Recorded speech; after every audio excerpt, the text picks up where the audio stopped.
제정 먼저 알아보고 그리고 1910년대로 넘어갈 거예요. 우리가 일제감정기가 시험 범위잖아. 근데 일제감정기부터 시작하기보다는 일제감정기를 오기 전에 어떤 스타일과 어떤 피탈들이 있었는지를 한번 알아봐야겠죠.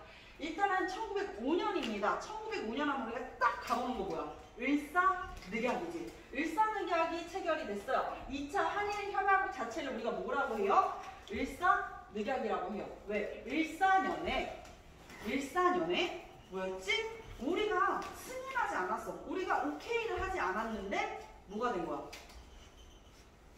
강제로 조약이 체결된 거야. 그래서 늑약이라는 표현을 쓰는 거야. 을사늑약이 체결되었다 라고 이야기를 하고 있다. 우리 공주들 그리고 우리 왕자님들도 채점을 할 때, 필기를 할 때 쓸 데가 없을 것 같아가지고 바로 선생님이 체크리스트 여기 넘기면은 한 장이 비어요. 체크리스트 한 장 넘겨보세요.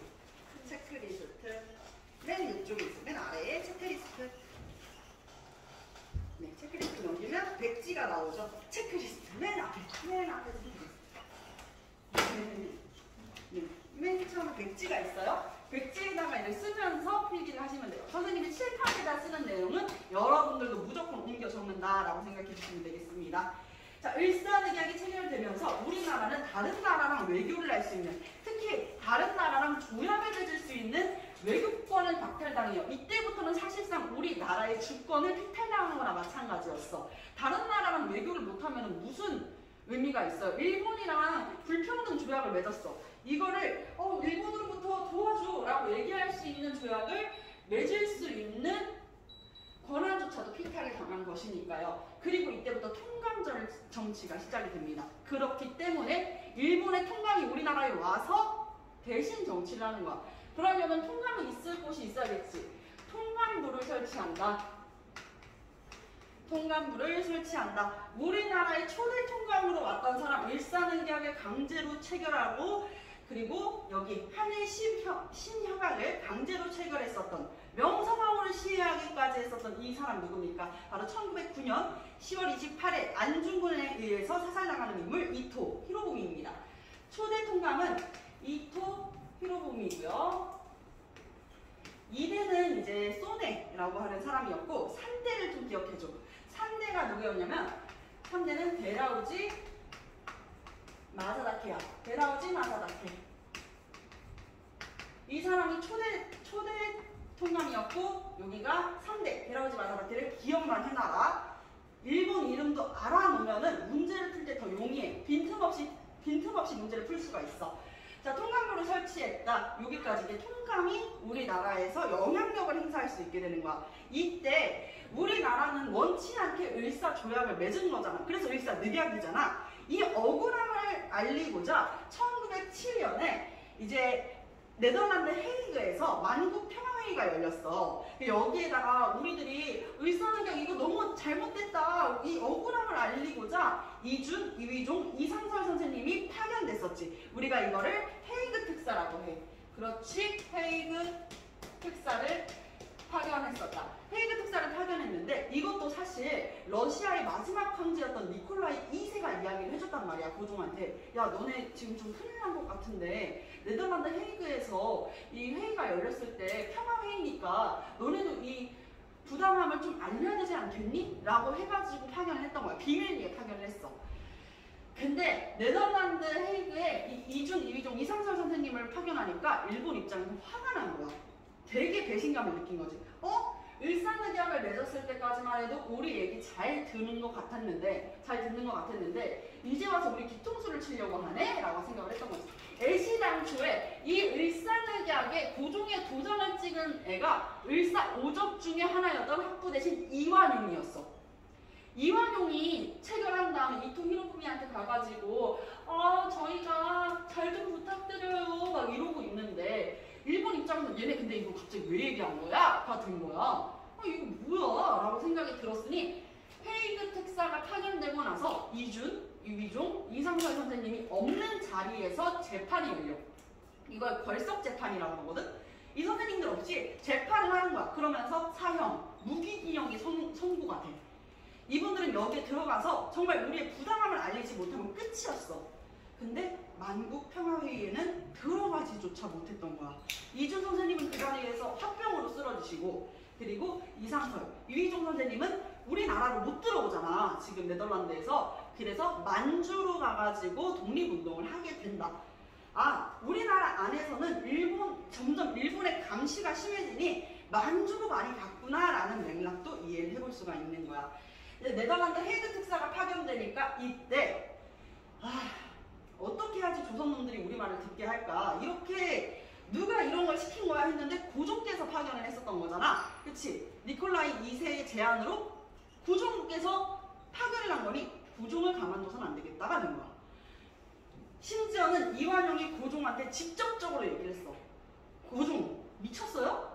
아니 좀 가만히나 계시지. 뭘 안다고 이렇게 설치고. 그냥 시키는 것만 해요. 시키는 것만. 지금이라도 이분 지금 대천왕폐하께서 화가 많이 나셨으니까 지금이라도 동쪽 하늘에다가 대고 절이라도 하세요. 죄송하다고 싹싹 빌라고. 못하겠어?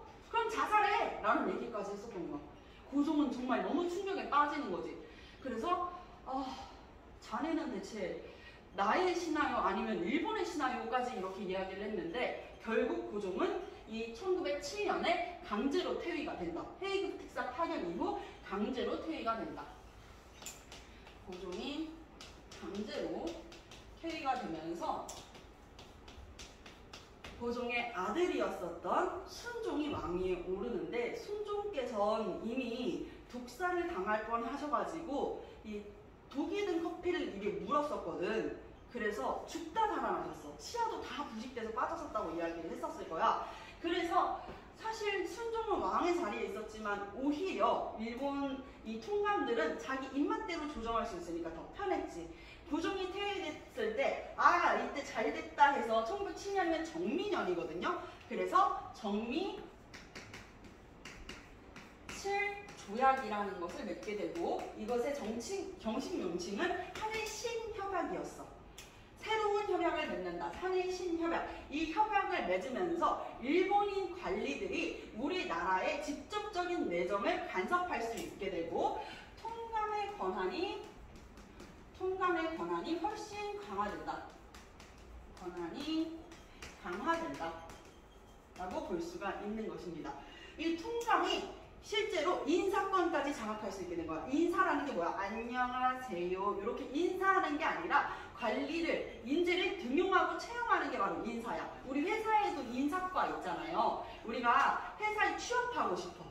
여러분들 다 성인 되면 일을 할 거 아니야. 선생님도 이 학원에 취업하고 싶어. 그러면은 여기에다가 내 이력서를 내겠지. 이력서를 보면은 인사과에서 이 사람 이런 사람이거나 따닥따닥따닥 해가지고 연락을 하는 거야. 면접 보러 오세요. 이렇게 새로운 사람을 등용하고 채용하는 것, 그거를 관리하는 게 인사과인 거야.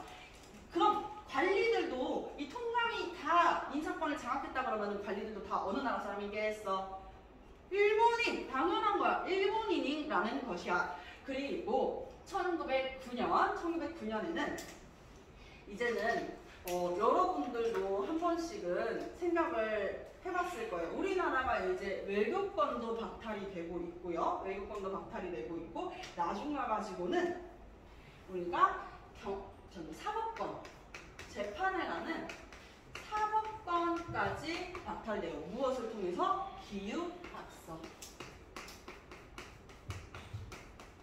사법권이라는 건 재판을 하는 거야. 조선 이 한반도 안에서 죄를 저질렀어. 죄를 저질렀으면 잘못됐다. 너는 징역 3년 땅땅땅 때리는 게 이게 사법의 권한이고 범죄를 저지른 사람을 조사하고 형량을 내리고 처벌하는 게 사법의 역할이잖아. 근데 이 사법권과 감옥 사무권까지 박탈이 된다. 박탈이 된다. 를 보이고 계십니다. 그러다가 1910년에는요 경찰권마저 박탈이 되면서 나중에는 훗날에는 한일 평화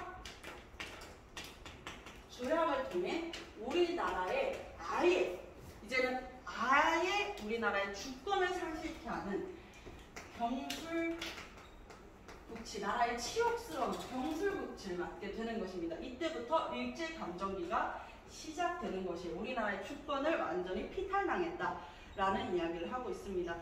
자, 여러분들 1905년 11월 을사늑약과 1907년 7월 24일 정미칠 조약, 그리고 1910년에는 한일병합조약까지 통해가지고 우리나라의 국권은 완전하게 피탈당했다는 이야기를 드리고 있습니다.